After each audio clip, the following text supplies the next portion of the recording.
Monde de Jeff avec vous pour vous souhaiter dans un premier temps la bonne année et lancer bien sûr cette saison 2025 avec vous. On vous l'a dit, on va vous laisser des flash infos. Et là, on va faire une petite référence au billet qui est paru ce matin sur bbnsoccer.com. Faut des joueurs. Faut des joueurs maintenant pour le CF Montréal. Le CF Montréal qui a bien fait les choses dans l'entre-saison. La chronologie de ce qui se passe en ce moment, elle est la bonne.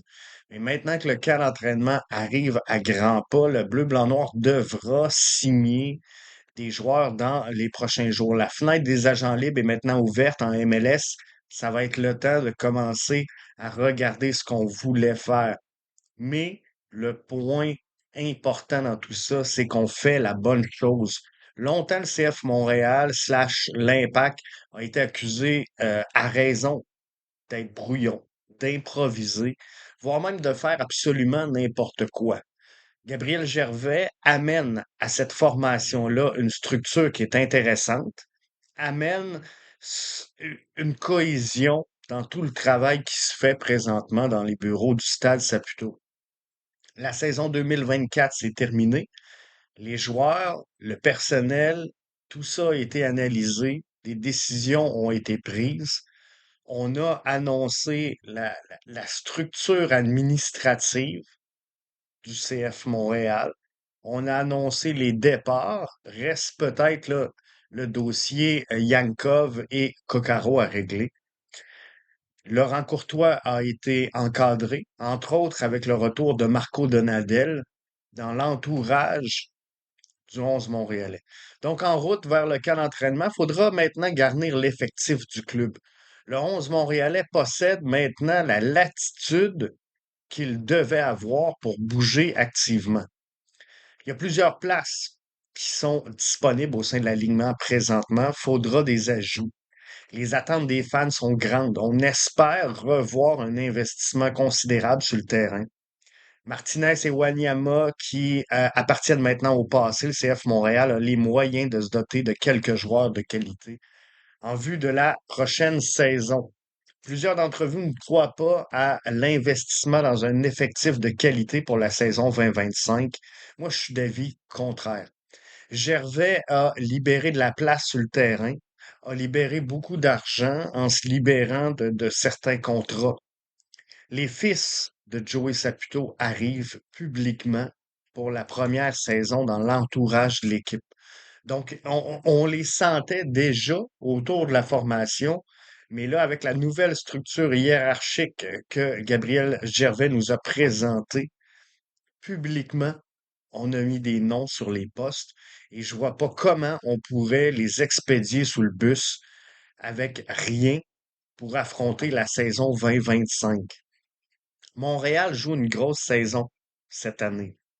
C'est l'avant-Coupe du Monde qui est en 2026, Canada, États-Unis, Mexique. La MLS continue sa progression. Le stade est plein comme jamais. On a battu un record 2024 que des salles combles.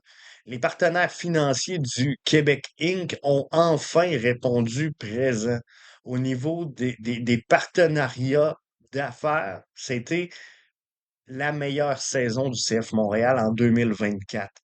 Bref, tous les ingrédients sont là pour que cette formation-là poursuive son développement et sa croissance. Alors là, il est temps qu'on se tourne vers le terrain. Faut amener un attaquant, faut remplacer Martinez, surtout avec le départ de Mathias Coccaro qui semble se confirmer.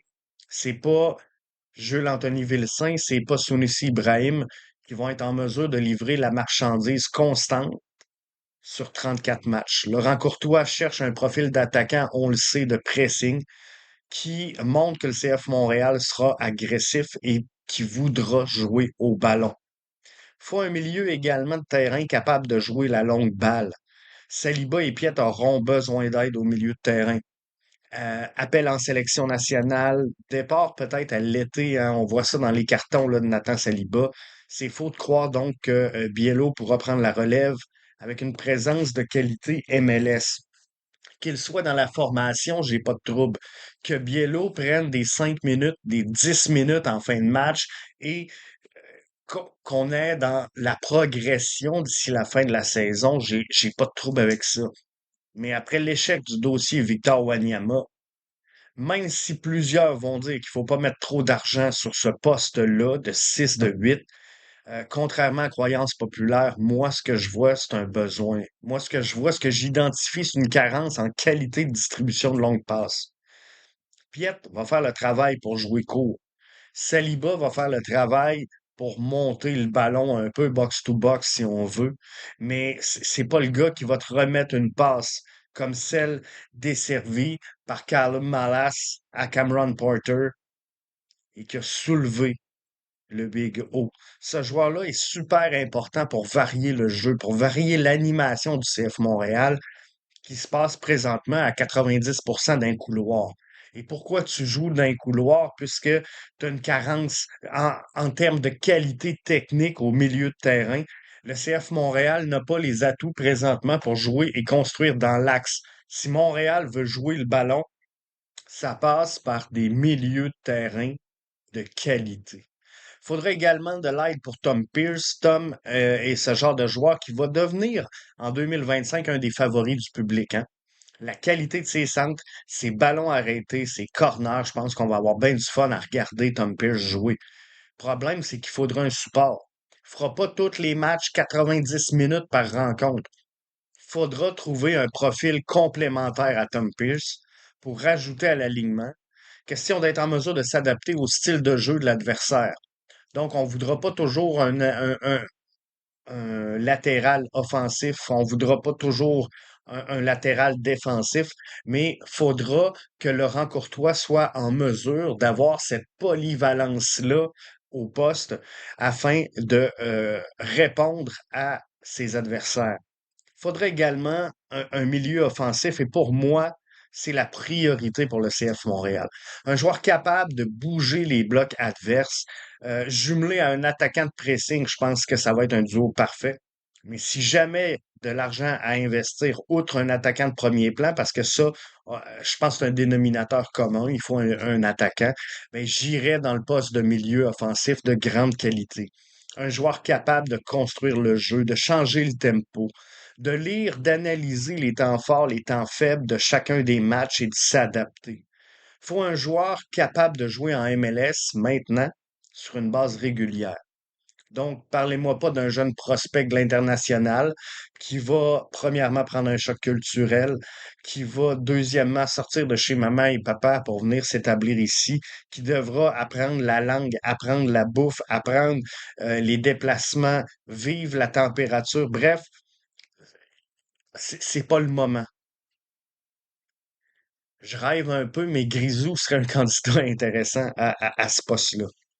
Finalement, défensive très éclatée, Montréal a obtenu la pire fiche de son histoire en 2024 avec 60 buts, 64 buts concédés. Faut un changement drastique à cette statistique-là. Tu gagnes avec ta défensive. Tu te rends en série avec ton offensive. Et on l'a vu, là, le CF Montréal qui s'est ressaisi en fin de saison, qui s'est mis à marquer des buts. Et c'est là qu'on est entré en série, malgré un trop long passage à vide. Mais il faudra de la profondeur, il faudra de l'expérience. Waterman vieillit, oui, mais Josh Campbell, Alvarez doivent encore poursuivre l'apprentissage.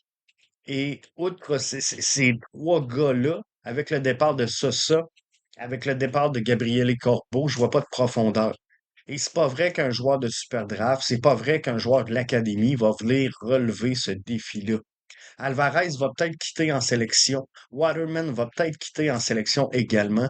Donc, ils devront apprendre et prendre des minutes de qualité pour terminer les matchs. Mais pour le reste, il faut des joueurs d'expérience pour ce groupe-là.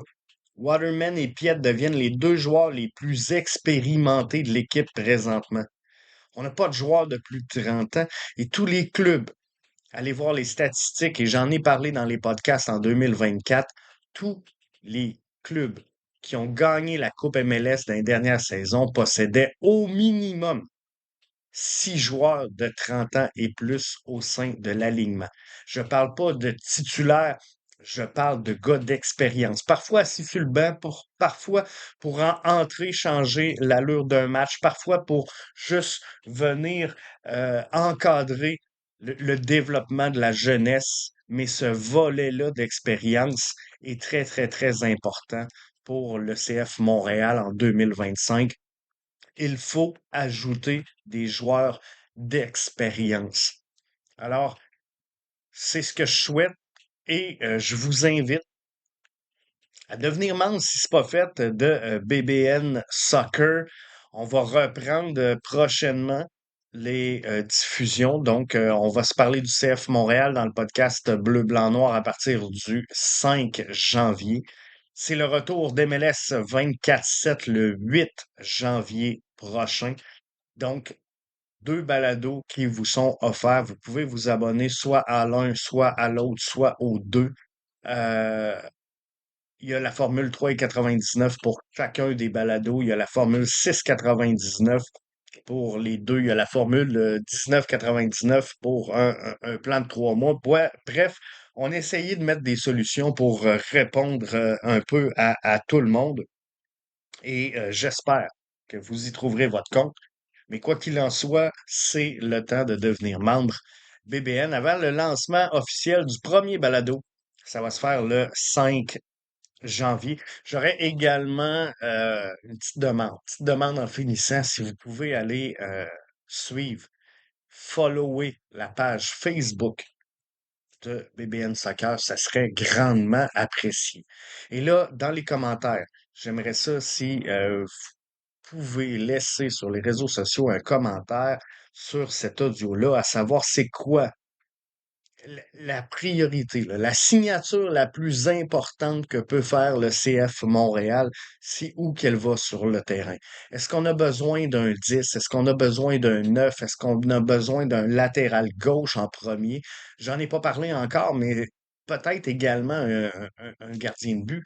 Bref, vous, votre optique, où doit principalement et prioritairement s'améliorer le CF Montréal.